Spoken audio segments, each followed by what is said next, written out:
ఇప్పుడే మనం చూస్తూ ఉన్నాం ఏదైతే వెలుగొండకు సంబంధించినటువంటి టన్నెల్ 2లో మనందరం కూడా ఉన్నాం. ఈ టన్నెల్ 2లో కూడా చాలా క్లిష్టమైనటువంటి వర్క్ ఇప్పుడే మనం నడుచుకుంటూ వస్తూ ఉంటే ఈ 30 మీటర్లోనే 3 చోట్ల కొలాప్స్ అయి కింద పడినటువంటి ఏదైతే రాక్స్ను కూడా మనం చూస్తూ ఉన్నాం. అంటే ఇటువంటి ప్రమాదకరమైనటువంటి క్లిష్టమైనటువంటి పనులు నిత్యం ఈ టన్నెల్లో ఉన్నటువంటి స్థితి. మొన్ననే మన తెలంగాణలో కూడా ఇట్లానే టన్నెల్ కొలాప్స్ అయ్యి ఏ రకంగా అయితే అక్కడ విషాదం చూసాం, మనందరం కూడా చూసాం. అటువంటి క్లిష్టమైనటువంటి పనులు కూడా జగన్మోహన్ రెడ్డి గాలి వదిలేస్తే మళ్ళీ మన కూటమి ప్రభుత్వం అధికారంలోకి వచ్చిన తర్వాత ఈ 22 నెలల్లో మరి హెడ్ వర్క్స్ కానీ టన్నెల్ 2కి లైనింగ్ అండ్ బెంచింగ్ పనులు కానీ ఫీడర్ కెనాల్ అయితే మొన్ననే 460 కోట్లు పెట్టి ఆ లైనింగ్ అండ్ సిసి వాల్ నిర్మాణం కానీ ఇవన్నీ పనులు పూర్తి చేసుకుంటూ వస్తుంది. ఈ పనులన్నీ ఒక ఎత్తు. ఈ టన్నెల్ 2లో ఇప్పుడు మనం చూసేటువంటి చిక్కుబడిపోయినటువంటి టన్నెల్ బోరింగ్ మిషన్ ఒక ఎత్తు. ఎందుకంటే ఇన్ని పనులు మనం పూర్తి చేసినా ఈ టన్నెల్ బోరింగ్ మిషన్ కనుక మనం తీయకపోతే ఒక చుక్క నీరు కూడా మరి ముందుకెళ్ళేటువంటి పరిస్థితి లేదు. ఎందుకంటే ఇప్పుడే మనం చూస్తూ ఉన్నాం ఈ యొక్క 19 కిలోమీటర్ల ఈ టన్నెల్ 2లో ఇది 11.8వ కిలోమీటర్ దగ్గర ఈ టన్నెల్ బోరింగ్ మిషన్ చిక్కుకుని ఉంది. ఈ టన్నెల్ బోరింగ్ మిషన్ ఇప్పుడే మీరు చూస్తూ ఉన్నారు. ఏదైతే మరి 175 మీటర్ల పొడవు ఉంది, ఏదో ఒక 10 మీటర్ల 5 మీటర్లు కాదు, 175 మీటర్ల లెంగ్త్ పొడవు ఉంది ఆ చివరి వరకు. ఈ 175 మీటర్ల పొడవు ఉన్నటువంటి ఈ టీబీఎం వ్యాసం మీరు చూస్తే ఇది మొత్తం 9.8 మీటర్ వ్యాసం. అంటే ఏదైతే మొత్తం సొరంగం ఏదైతే టన్నెల్ ఉందో మొత్తం ఎక్కడ కూడా ఒక 1 ఇంచ్ కూడా ఖాళీ లేకుండా అది క్లోజ్ చేస్తుంది. అంచేత ఈ టన్నెల్ బోరింగ్ మిషన్ని మనం వెలికి తీస్తేనే మనం ఈ యొక్క వెలుగొండ నుంచి నీరు ముందుకు తీసుకెళ్తాం. కానీ జగన్మోహన్ రెడ్డి 5 సంవత్సరాల పాలనలో ఈ టన్నెల్ బోరింగ్ మిషన్ ఇట్లా చిక్కుబడిపోయి ఉంటే దీన్ని వెలికి తీయడానికి వీలు లేకుండా హైకోర్టు స్టే ఆర్డర్ దీని మీద ఇచ్చి ఉంటే కనీసం చిన్న ప్రయత్నం కూడా చేయకుండా మరి ఆ రోజు వెలుగొండ పూర్తయిపోయిందని ఇన్ని క్లిష్టమైనటువంటి పనుల్ని దగ్గర 3,000 కోట్ల రూపాయల విలువైన పనులు ఇంకా మిగిలి ఉండగానే ఆయన మరి జాతికి అంకితం అని చెప్పి ఈ యొక్క జిల్లాని కానీ ఇక్కడ రైతులు కానీ ఎంత మోసం ఎంత దగా చేశాడో ఇవాళ ఈ టన్నెల్ బోరింగ్ మిషన్ ఇక్కడ చిక్కుకున్నటువంటి విషయాన్ని చూస్తేనే మనందరికీ కూడా స్పష్టంగా అర్థమవుతున్నటువంటి పరిస్థితి. కానీ ఈరోజు ఈ కూటమి ప్రభుత్వం వచ్చిన తర్వాత ఈ 22 నెలల్లో ఈ యొక్క 1,000 కోట్ల రూపాయల పనులు ముందుకు తీసుకెళ్లడమే కాదు, 5 సంవత్సరాల్లో పరిష్కారం కానిటువంటి ఈ టన్నెల్ బోరింగ్ మిషన్ను ఏదైతే హైకోర్టులో స్టే ఉందో చంద్రబాబు నాయుడు గారు సైతం ఆయన అడ్వకేట్ జనరల్ గారితో మాట్లాడి అడ్వకేట్ జనరల్ గారు కూడా స్వయంగా అటెండ్ అయ్యి మరి నిన్ననే ఈ టన్నెల్ బోరింగ్ మిషన్ మీద ఉన్నటువంటి స్టే ఆర్డర్ని వేకౌట్ చేయడం జరిగింది. దానివల్లే ఇప్పుడు ఈ టన్నెల్ బోరింగ్ మిషన్ని ఇప్పుడు వెలికి తీయడానికి మనకు మార్గం దొరికింది.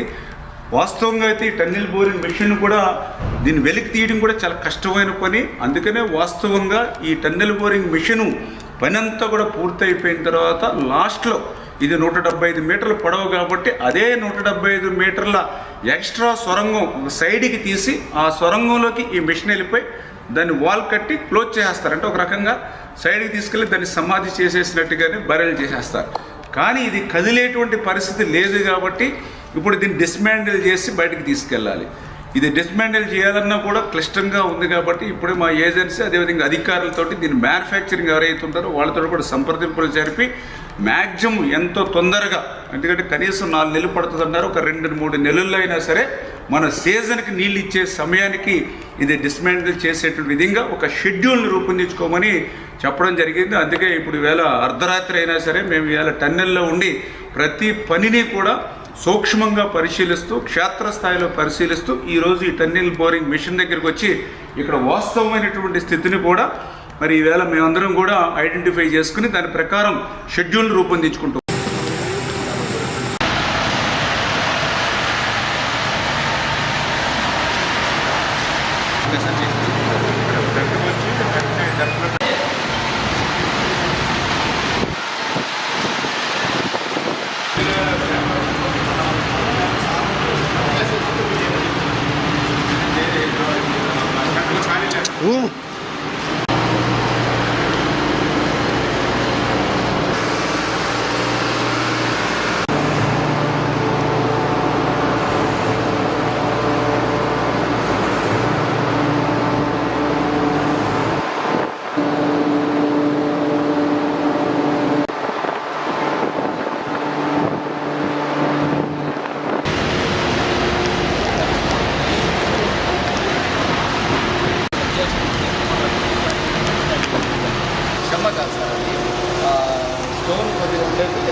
చేసుకోవచ్చు సార్.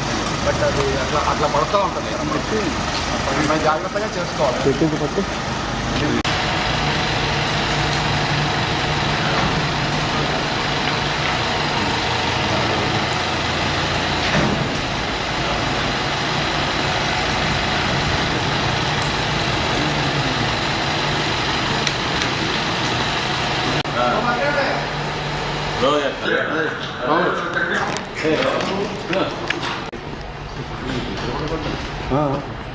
ఇక్కడ కూడా కొలాప్స్ అయి పడింది. అవును, ఎప్పుడు పడిందంటే అది ఎప్పుడో ప్లాస్టిక్ పడింది సార్. ఎక్కడ ఒక రాజీ పడకుండా డే కంప్లీట్ అయ్యారు. ప్రికాషన్స్ 100% పర్ఫెక్ట్గా తీసుకోవాలి. ఇప్పుడు మీదే బాధ్యత మేజర్.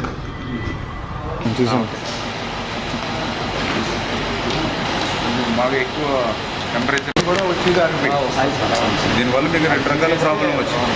మీకు మనం పని చేసుకోవడానికి కూడా వెంటిలేషన్ కూడా లేదు, ఓన్లీ వన్ సైడే ఉంది. దానివల్ల ఇక్కడ పని చేయడం కూడా కష్టం వస్తుంది. అదే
ఎక్కడ ఒక రాజీ పడకుండా డే కంప్లీట్ అయ్యారు. ప్రికాషన్స్ 100% పర్ఫెక్ట్గా తీసుకోవాలి. ఇప్పుడు మీదే బాధ్యత మేజర్.